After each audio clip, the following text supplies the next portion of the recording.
Alright, this is me testing out my new camera gimbal. Hopefully it'll give me smoother shots for when I'm shooting cars. It also gives me an opportunity to show off my garage, my messy ass garage. It's 327 I'm building. It's the second 57 I'm building. It's the first one. Engine parts, fenders, hood, drive shaft. There's my beer Coke machine. Alright.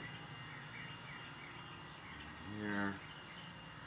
So far it looks like it's a pretty smooth shot. I'm going to upload this just for my own purposes, see how well it looks on a TV.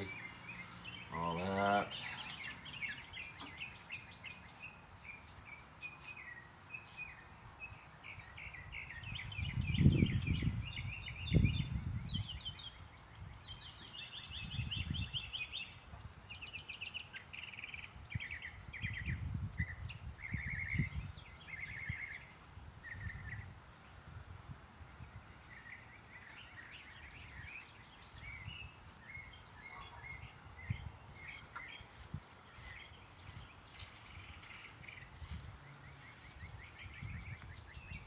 I think that's a good test.